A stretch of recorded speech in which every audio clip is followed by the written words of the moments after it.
Masyarakat Indonesia punya peran krusial dalam menjaga proses demokrasi dan integritas pemilu.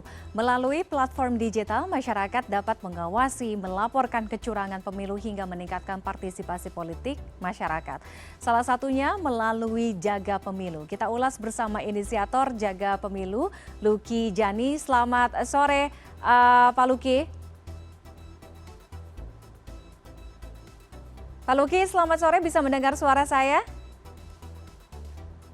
Selamat sore, Mbak Tiffany. Baik, Bisa, Mbak? terima kasih Pak Lucky sudah bergabung dengan CNN Indonesia Connected sore hari ini. Pak Lucky, dengan dibentuknya platform dan juga gerakan Jaga Pemilu ini untuk mengawasi kemudian untuk sebagai wadah dari masyarakat yang ingin melaporkan jika ditemukan kecurangan dalam pemilu, meningkatkan partisipasi masyarakat dalam pemilu. Memang seberapa besar Jaga Pemilu menangkap adanya indikasi penyimpangan dalam pemilu kali ini? Ya, kalau kita lihat kan berita-berita yang muncul atau kemudian dari dunia digital, pelaporan-pelaporan yang diberikan oleh warga secara spontan itu sudah banyak. Dan kita bisa melihat bahwa eskalasi atau peningkatan pelanggaran maupun kecurangan dari hari ke hari semakin bertambah. Nah, ini yang kemudian menjadi spirit dan landasan bagi kami dari Jaga Pemilu untuk bisa hadir agar memastikan pelaku-pelaku atau oknum-oknum yang akan melakukan pelanggaran itu bisa mengurungkan niatnya. Mengapa? Karena ada publik, ada masyarakat secara luas yang akan kemudian merekam, mencatat segala jenis pelanggaran dan kecurangan itu dan melaporkannya. Oke, Pak Lucky, sejauh ini sudah berapa lama berjalan platform ini? Kalau platformnya sendiri baru kami rilis minggu lalu. Oke. Ya. Untuk gerakannya? Dan kita sudah mulai mendapatkan pelaporan-pelaporan dari masyarakat. Kalau untuk gerakannya sejak pertengahan November kami deklarasi dan kita kemudian aktif membangun komunikasi berjejaring dengan kelompok-kelompok masyarakat, terutama yang ada di daerah-daerah, agar mau berpartisipasi, agar mau terlibat sebagai pemantau pemilu. Oke, paling tidak sudah beberapa bulan berjalan gerakan dan juga platform Jaga Pemilu ini. Apa temuan yang paling banyak dilaporkan oleh masyarakat terkait dengan kecurangan? Ya, kalau dari hasil pemantauan aktif yang kami lakukan, setidaknya ada 3 jenis pelanggaran yang marak terjadi. Ya, yang pertama adalah ketidaknetralan aparat, ya, atau aparatur yang bias memberikan dukungan atau fasilitasi kepada pihak-pihak peserta pemilu tertentu. Yang kedua tentu saja berupa pengerusakan alat peraga kampanye yang seringkali terjadi di daerah-daerah gitu. Dan yang ketiga tentu indikasi terjadinya vote buying atau upaya untuk membeli suara pemilih dengan memberikan iming-iming, memberikan uang, memberikan hadiah gitu agar kemudian peserta pemilu tertentu terpilih. Oke, Pak Lucky, kan secara formalnya, secara resminya sudah ada lembaga yang mengawasi dalam sistem pengawasan untuk pelaporan kecurangan dan lain sebagainya. Ada KPU, ada Bawaslu. Nah, kenapa masih sampai ada gerakan, sampai ada platform seperti Jaga Pemilu ini? Mengapa tidak diserahkan saja kepada lembaga penyelenggaranya? Apakah menangkap bahwa lembaga penyelenggara yang sekarang masih belum mampu, masih belum capable sehingga harus ada gerakan dan juga platform seperti ini? Ya, kalau kita lihat ya standar penyelenggaraan pemilu yang baik, standar internasional, di situ mensiratkan adanya keterlibatan aktif dari masyarakat, dari publik. Dan pemantau pemilu di Indonesia sendiri sudah dikenal mulai dari tahun 97 dan yang paling masif dilakukan pada tahun 99 pada pemilu pertama pasca Orde Baru. Jadi aktivitas pemantauan pemilu yang dilakukan oleh kelompok-kelompok masyarakat ini adalah sesuatu hal yang dilindungi oleh undang-undang. Bahkan di undang-undang itu ada segmen yang mengatur mengenai pemantau pemilu yang kemudian secara real kami kemudian mendapatkan akreditasi dari Bawaslu dan bekerja sama dengan Bawaslu. Jika ada temuan-temuan pelanggaran atau temuan-temuan kecurangan akan kami sampaikan ke Bawaslu. Di luar Bawaslu ada juga komisi-komisi negara lainnya yang memiliki otoritas atau memiliki kewenangan untuk kemudian menilai dan bahkan menjatuhkan sanksi apabila terjadi pelanggaran. Seperti misalkan kami sudah berkoordinasi dan melakukan komunikasi secara aktif dengan lembaga seperti Komisi ASN ya, untuk memberikan laporan jika ada temuan-temuan bahwa aparatur sipil negara itu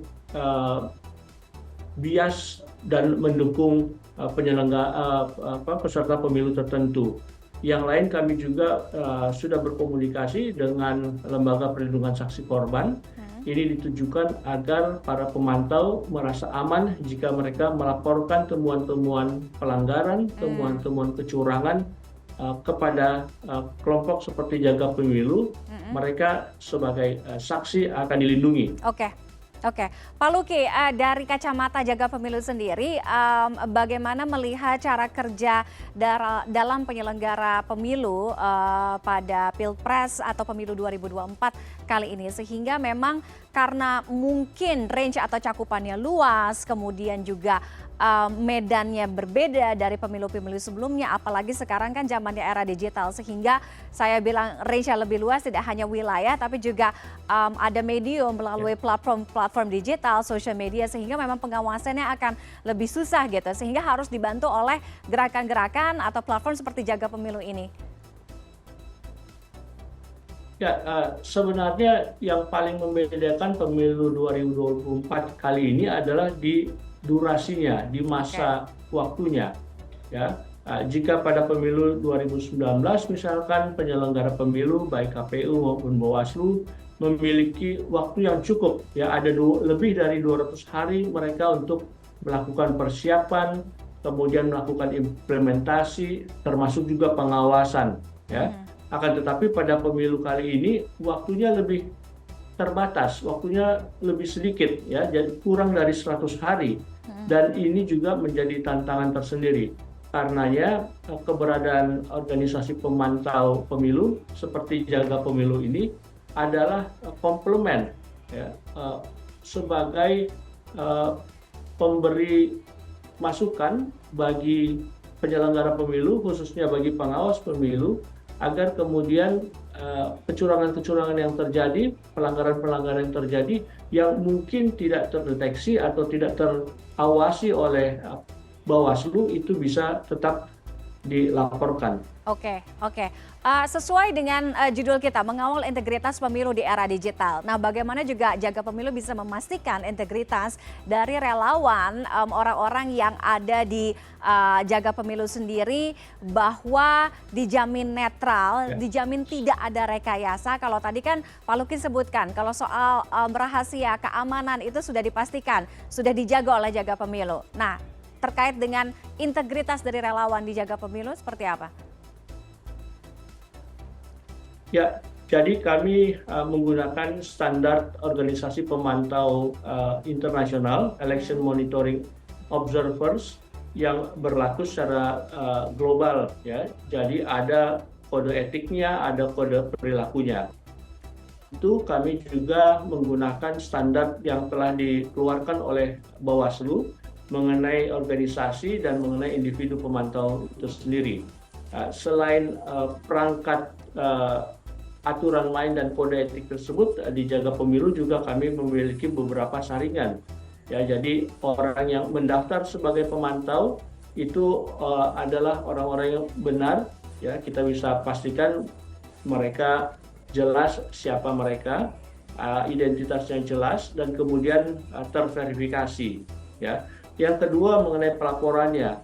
Pelaporan yang masuk, kemudian kami menggunakan machine learning untuk melihat apakah laporan yang diberikan adalah laporan yang valid, sesuai dengan realitasnya, atau ini merupakan laporan seperti contohnya surat kaleng atau hoax dan seterusnya. Nah, filter yang ketiga adalah ada tim pemantau yang kemudian melihat lagi, menganalisis lagi laporan-laporan yang masuk.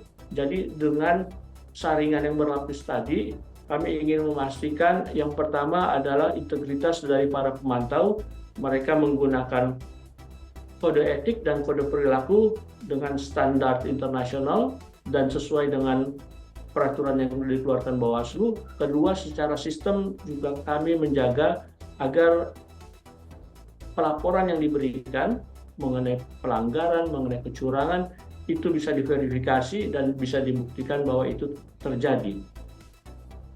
Mudah-mudahan melalui gerakan kemudian juga platform digital seperti ini masyarakat bisa lebih meningkatkan partisipasi terhadap politik, terhadap pemilu dan juga tentunya bisa mengawal integritas dari pemilu kita ya. Terima kasih Pak Lucky Juniardi Jani, inisiator dari Jaga Pemilu sudah bergabung dengan CNN Indonesia Connected sore hari ini. Selamat sore. Terima kasih juga CNN yang telah memberikan ruang untuk kami mensosialisasikan tentang Jaga Pemilu ini. Terima kasih.